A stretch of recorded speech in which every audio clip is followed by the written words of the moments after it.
Photo by Tom Pennington, Getty Images. Saturday's 73-62 loss to Baylor was one of the most disappointing efforts of the Chris Beard era.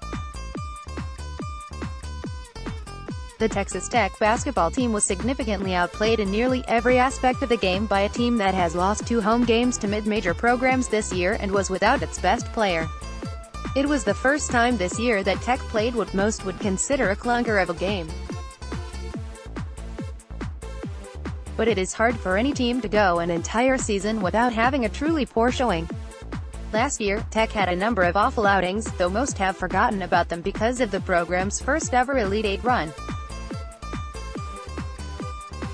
January's 75-65 loss in Norman to Oklahoma was disappointing as the Red Raiders allowed 46 points in the second half after leading at halftime. Likewise, Tech was dominated in Ames, losing 70-52 to Iowa State. Prior to the game, the Cyclones were just 1-5 in Big 12 play, but they easily ran the Red Raiders out of the building. Then there was the team's complete flop in Stillwater. Falling to a team that entered the game 4 games under .500 in league play, the Red Raiders could not capitalize on an opportunity to play in front of an arena left over half empty by an ice storm. But if we can learn anything from last season, it is that a poor game, or 3, does not spell doom for a team's season. Texas Tech still sits atop the Big 12 at 4-2, tied with Kansas and Kansas State, and has all its goals still within its grasp. Want your voice heard? Join the Wreckham Red team. Write for us. But there is plenty for the Red Raiders to improve upon if they are to rebound Tuesday night in Manhattan. Let's take a look at 3 reasons Texas Tech lost this game and what Tech can do moving forward to make certain that a repeat of this disappointment does not happen again. Next, Baylor was on fire from 3-point range. Page 2. Use your arrows to browse. Photo by Tom Pennington, Getty Images. Entering the game, Baylor was shooting just 31% from 3-point range, last in the Big 12. We discussed how their best opportunity to pull off the upset was to have a big night from deep, and that is exactly what they did.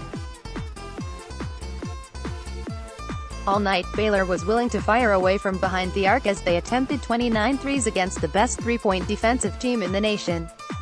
They connected on 11 of them, 37.9%, marking the second straight game that the Bears were on fire from a long range. Against Oklahoma State, they hit 15-25 in a 73-69 road win. But despite Baylor's recent surge in 3-point shooting, Tech seemed unprepared to check the home team's sharpshooters. 4 Bears hit at least 2 3-pointers. Guard Makai Mason was the most dangerous, hitting 4 of 7. He entered the game averaging just 1.9 threes per game, but Tech allowed him to get open looks early and he found his rhythm. There were 2 reasons Baylor got so many open looks.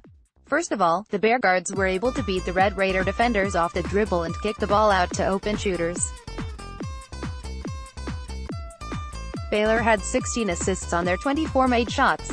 Now, let's discuss the second reason in greater detail because it is a problem that continues to crop up for the Red Raiders. Next, Texas Tech lost the rebound battle again. Use your arrows to browse.